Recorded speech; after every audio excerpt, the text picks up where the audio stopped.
ఆ డాక్టర్కి చెప్పు కరెక్ట్ టైంకి ఇక్కడికి వచ్చి ఆపరేషన్ చేసి సక్సెస్ చెయ్యాలి అని. ఓకే? అదే, నువ్వు నర్వస్గా ఫీల్ అవ్వకు, ధైర్యంగా ఉండు.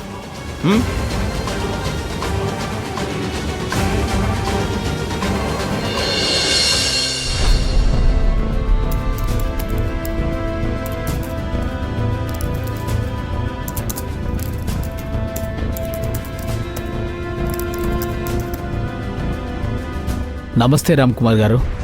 ఓ నమస్తే బాలాజీ గారు, కూర్చోండి. ఎలా ఉన్నారు? బాగున్నాను సార్. ఏంటి ట్రావెల్స్ ఆఫీస్ వదిలిపెట్టి ఇలా వచ్చారు? అంతా క్షేమమేనా? ఇన్ని రోజులు బానే ఉన్నాం, ఇప్పుడే భయం వేస్తుంది. ఎందుకు? ఏమైంది బాలాజీ గారు? మీకు తెలియకుండా ఉంటుందా రామ్ కుమార్ గారు? భైరవి ఇన్ఫ్రాస్ట్రక్చర్స్ కంపెనీని మూసేశారంటగా, అలాగే ట్రాన్స్పోర్ట్ కంపెనీని మూసేస్తారని అందరికీ భయం స్టార్ట్ అయింది.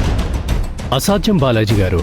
ఎందుకంటే Bhairavi transport company Bhairavi group of కంపెనీస్కి మదర్ ఇండస్ట్రీ లాంటిది. దాన్నించే భైరవి గ్రూప్ ఆఫ్ కంపెనీస్ ఇంతగా ఎదిగింది.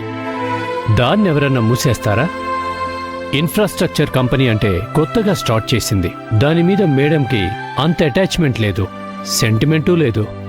కాంట్రాక్ట్ వద్దు అనుకునే మేడం ఆ కంపెనీని మూసేశారు. ట్రాన్స్పోర్ట్ కంపెనీ బాగా నడుస్తుంది కదా.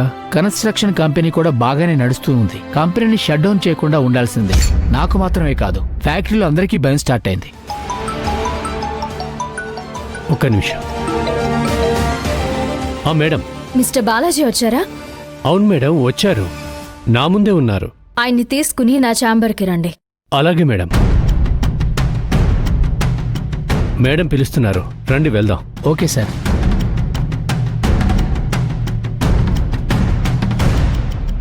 నమస్తే మేడం. కూర్చోండి. నమస్తే మేడం. రండి.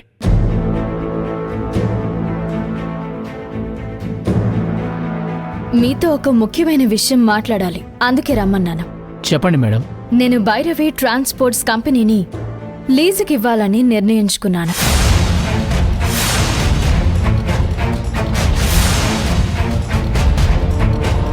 మేడం, అదెలా చేస్తారు మేడం?